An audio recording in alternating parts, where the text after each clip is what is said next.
What the critics of Infiltration did not do.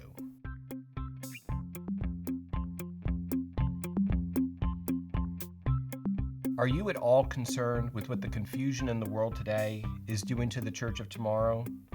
Utopianism, secularism, hedonism? I'm Brad Schepisi. Be sure to share your thoughts below. I read each and every comment. So it has been a while since I said I was going to do my final review of Infiltration by Dr. Taylor Marshall. If you saw that first video, I mentioned that I just couldn't do the ebook thing, and I eventually just gave up on the ebook, and I was just going to wait for the hard copy to arrive. It finally did, and I don't know if I made a mistake and ordered 2 copies or if Amazon is just being generous, but I ended up with 2 copies. So I have read the book. It's a good book. I've got a lot of thoughts I want to share with you about it today. However, last week when I was setting up for the filming of this video, I was setting up the cameras. I don't know if you heard that we had some storms come through the south.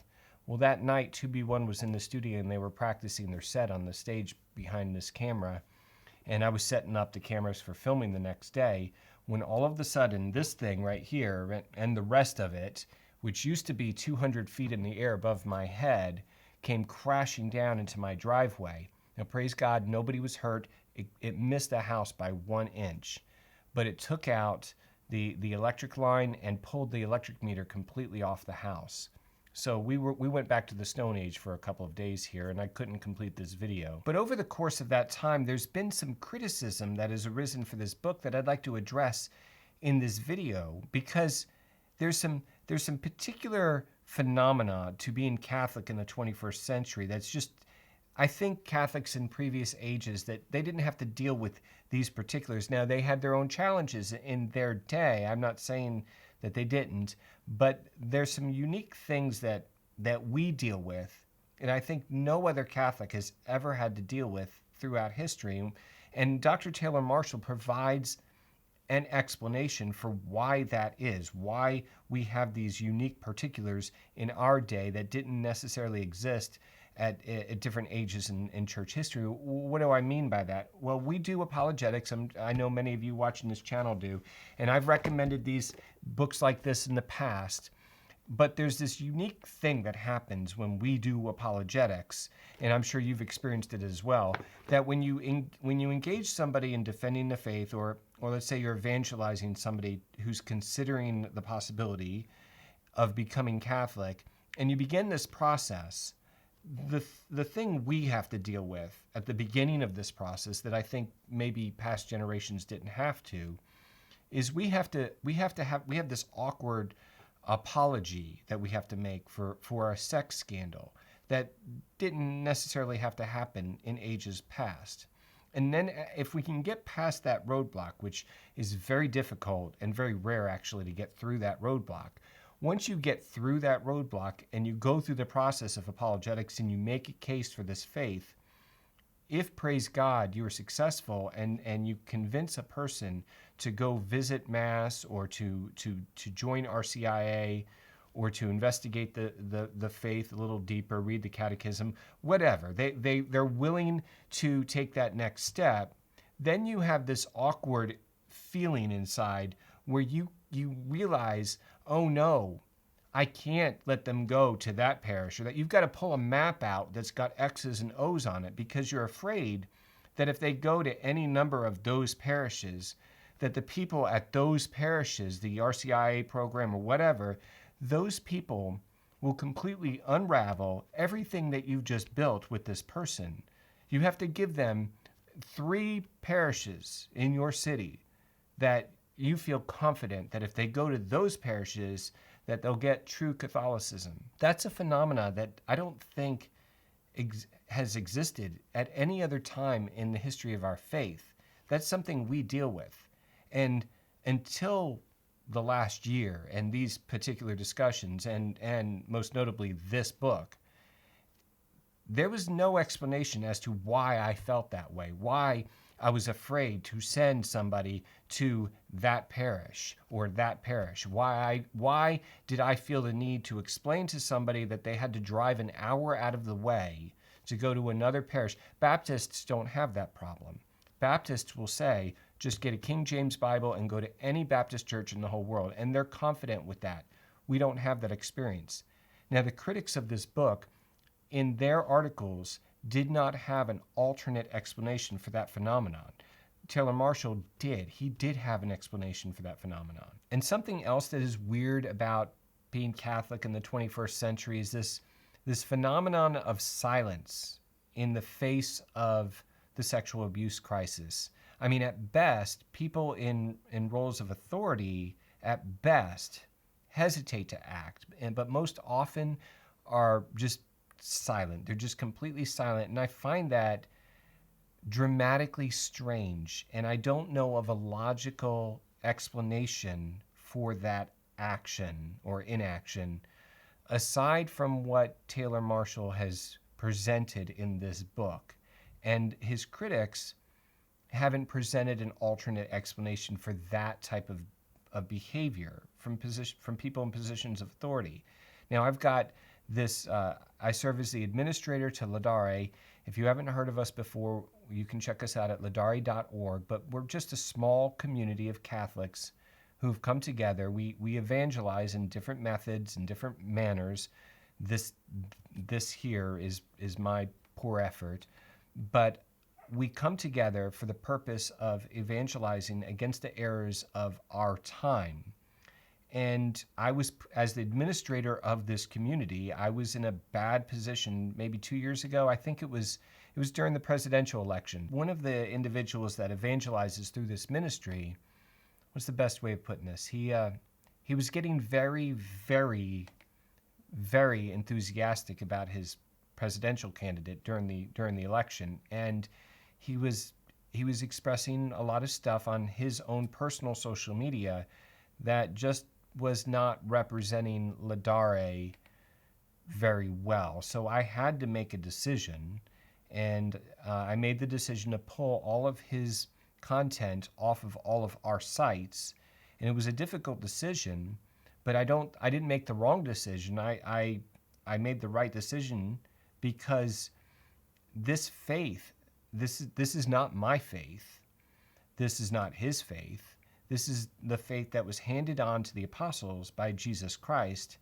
And that particular fact, I take it very seriously, that there's nothing that we should be doing in our personal lives that should in any way damage the impression or the truth of what it is that we are taking on. When we take on this role to evangelize, we're taking on this responsibility to represent that faith that we're evangelizing. And that was just a simple case of some rude or semi-rude social media posts about a political candidate. In the case of sexual abuse of a minor, I cannot understand the phenomenon of somebody being silent or hesitating in action. There's no logical explanation that I could ever conceive of that would justify that. Dr. Taylor Marshall definitely builds a case in this book that explains how a worldview or a climate where that type of thing can actually exist. I'm not saying that it's correct or it's true or it's factually accurate, but he does present a case in which that can happen. Now, his critics, they did not offer anything except more confusion as to why this exists. I can certainly understand somebody's initial reaction to this material because, I mean, myself, I'm allergic to conspiracy theories. I remember years ago, it was a long time ago, my family was in Dallas on vacation, and we stopped at the 6th floor museum. And while we were there was this dude who what's the best way of saying this? He was overly exuberant about his version of events in the assassination of John F. Kennedy. And I just can't understand that mentality. I can't understand why anyone would want to spend the rest of their life in a chat room trying to, piece together all of these little things when there's actually a world for you to live in and evangelize right now.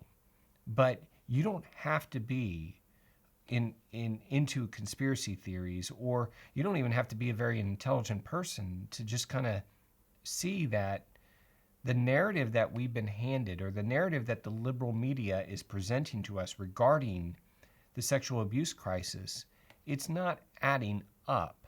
I mean, the narrative is that these men, these are old white clerics who are trying to tell you what you can do with your body. They're trying to restrict your preferences, and behind closed doors, they lose control of their own impulses and act in contradiction to the faith. That's the narrative that we're being presented, and that narrative works for them. It adds fuel to their agenda. It's their ammunition to take down the morality of the church. But the problem with that narrative is that the individuals who are involved in this type of thing, they're actually the last people that would actually stand up for Catholic morality. They are actually probably the individuals that are working hardest to tear down Catholic morality. It paints a picture. This narrative paints a picture that these are just stupid old guys who can't control themselves.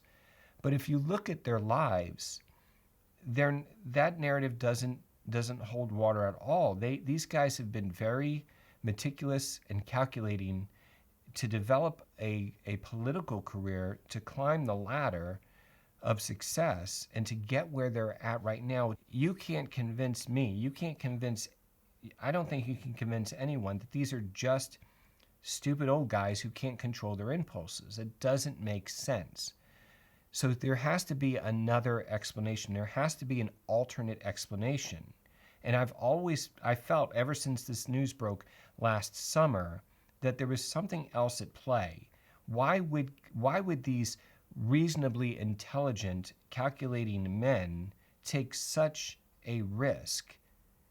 And when you look at the context of these actions that they're committing, the context, I don't study every single event, but the ones that you hear about, and I don't want to rehash them all because it's awful. I don't even want to talk about it. But the ones you hear about, these events that you hear about, they always seem to happen in the context of liturgy, whether it's happening in the sacristy, or it's happening with some quasi anti-sacrament or some desecration of the sacrament. You always hear those things in context with these events. So I think anyone would reasonably conclude that this isn't just some guy who can't control his impulses and he just has to. This sounds more like something that's cultic, that there's some kind of ritual that's occurring. I've always felt that way. I've always kind of had that in the back of my mind. But, obviously I don't do research on this stuff, so I didn't have the data necessary to back that up. But in chapter 27 of this book, Dr. Taylor Marshall does explain a connection with the St. Gallen Mafia, which he's spoken about on the TNT program, how there is something that sounds very much like, for lack of a better term, a sex cult that kind of grew up out of that St. Gallen Mafia. I think when everything is said and done and the history books are written on this, I think, I'm going out on a limb, but I think that the story will be that there was some kind of cultic sex thing that was going on. I think chapter 27 in this book is, perhaps the introduction to the next volume of a book about what is actually going on. And the criticism for this book, they didn't provide an explanation for any of this. Dr. Taylor Marshall does. Another criticism that was kind of playing out on the internet was the so what criticism. So what if the church has been infiltrated? What does it matter? And I think that particular article was kind of tongue in cheek, but my response to that is that it is important at every age. When Saint Dominic went out, when Saint Ignatius went out, they knew what heresy that they were countering, and they knew how to evangelize against that heresy.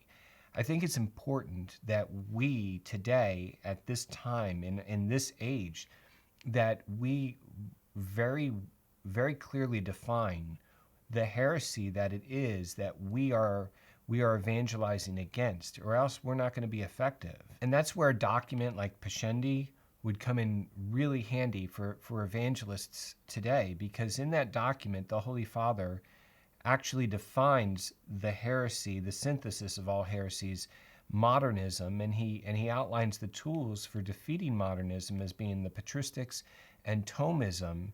And it's up to us to make use of those tools to actually implement that in our apostolates, to actually defeat this heresy. It's up to us. God's put us here at this time for this purpose, and it's up to us to actually act on it. And if we don't know clearly what it is that we are fighting against, then how are we going to be effective in doing such? So help me to get this message out. Please pray for our mission, share these videos, and please consider supporting me on Patreon. I've got to hire a tree removal service. Praise God that nobody was hurt, but the Patreon link is in the description. Pope St. Pius X released his encyclical Pascendi Dominici Egregius on modernism, which he called the synthesis of all heresies. Now, he wasn't alone in his warning. This papal encyclical sits almost in the middle of 16